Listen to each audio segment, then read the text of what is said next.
It's funny, I was just thinking that he actually became president. He could have done good things. Instead, he had to do it all wrong. Does it give you some sense, not of joy, but of relief at least, that he's potentially facing some consequences? Because as you've said before, this guy's a con artist and he's gotten away with it for years. He's sick. He is really, genuinely a sick person that somehow has been allowed into our system. Robert De Niro delivered a scathing critique, but it was Trump who turned up the drama dial to 1,000. He called for deportations, hinted at absurd tariffs, and fumed like a blender without a lid. What did De Niro say that sent him spiraling? And why is Trump's meltdown the most insecure outburst we're witnessing in 2023? Before we move on, I'd like to ask you a small favor. If you appreciate this content, please take a second to like this video and subscribe to the channel. Over 98% of you watch the videos without subscribing. It costs you nothing, but it makes a huge difference to us. So, did you click the subscribe button? Great, thank you so much. Now, back to the video. Imagine being so thin-skinned that a passing comment on live TV sends you spiraling into chaos. That's exactly what went down when Robert De Niro stepped up and delivered a no-nonsense critique of Donald Trump. De Niro's words were sharp, direct, and impossible to misinterpret, and they hit Trump in his most sensitive spot. As an actor with decades of accolades under his belt and a reputation for calling it like he sees it, De Niro didn't need elaborate speeches or grandstanding. His critique was like a sniper shot, precise and absolutely on target. Meanwhile, Trump's public image, often described as a mix of Teflon-coated confidence and "don't look too closely, it's all duct tape," took a visible hit. But it wasn't just what De Niro said that set Trump off. It was what those few words represented. Coming from a figure like De Niro, a Hollywood titan often lauded for his talent, intelligence, and cultural impact, the critique carried a weight Trump couldn't dismiss by tagging him as fake news or a nobody. And therein lies the rub. De Niro, calm and composed, landed his punch without breaking a sweat. We've heard you talk about the former president. You have called him a fraud, a con artist. You've said he's a New Yorker like you, and you have watched this brand of BS. Does it give you some sense, not of joy, but of relief at least, that he's potentially facing some consequences? Because as you've said before, this guy's a con artist and he's gotten away with it for years. You've played a lot of bad guys. Would you ever play Donald Trump? Never. There's nothing about him, there's not one redeeming thing in him that I can see, ever. While Trump's response looked less like a counterpunch and more like someone accidentally activating the blender without the lid on. It was chaos for its own sake, messy and telling. Experts have pointed out that public figures like Trump, who hinge their entire persona on appearing invincible, struggle deeply with criticism. It's not new for Trump either.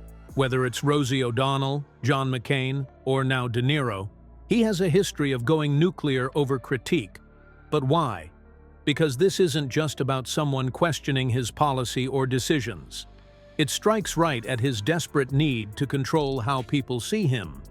It's exhausting to prop up an image of strength that can shatter the moment someone points out a crack. What followed De Niro's critique was a response so unhinged it almost felt satirical, but we'll get to that next. Let's just say, by trying so hard to deny the insecurity, Trump ended up confirming it loud and clear. What do deportations, tariffs on Hollywood, and a runaway blender have in common? They're all weirdly tied to Trump's over-the-top reaction to Robert De Niro's critique. Now, you might think, how bad could it really be? Oh, buckle your seatbelt, because where Trump goes, logic does not follow. His first move? Threatening to deport De Niro's wife. Yes, seriously.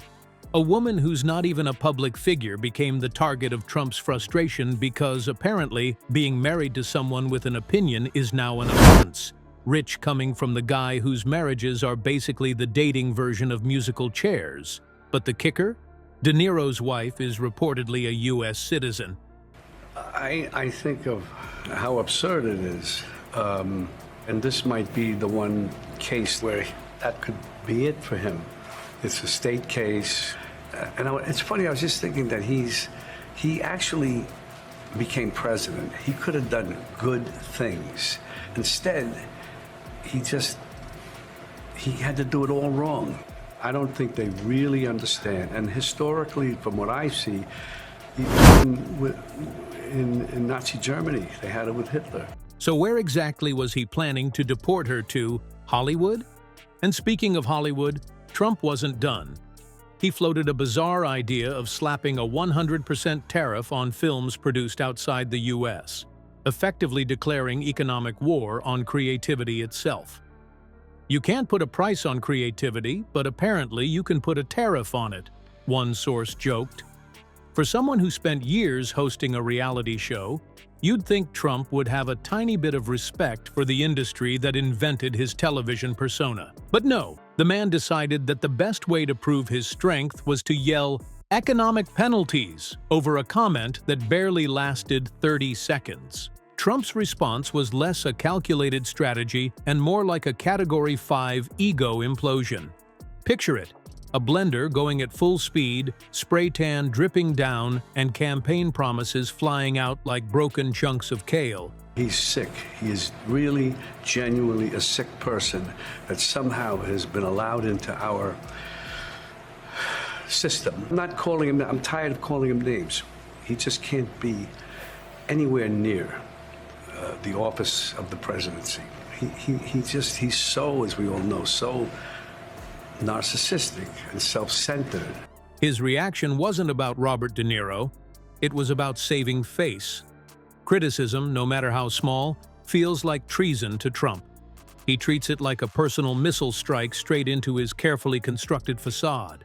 A source summed it up best. Trump's tantrum over De Niro isn't just pathetic. It's proof that nothing terrifies him more than relevance slipping through his stubby little fingers. In the end, Trump's wild meltdown didn't silence De Niro. It only made his own insecurities louder. Classic Trump. Classic chaos. Trump's meltdown over Robert De Niro wasn't the power move he likely imagined. It was insecurity laid bare for the world to see. By reacting with wild threats and overblown dramatics, Trump gave De Niro's critique more weight than it ever had on its own. And that's the irony, isn't it? The tough guy routine crumbles the moment someone pokes at it. When those in power can't handle the slightest dissent, it's not strength, it's a neon sign flashing fragile. By trying to silence De Niro, Trump only amplified his flaws. So, who's really losing to their own reflection here?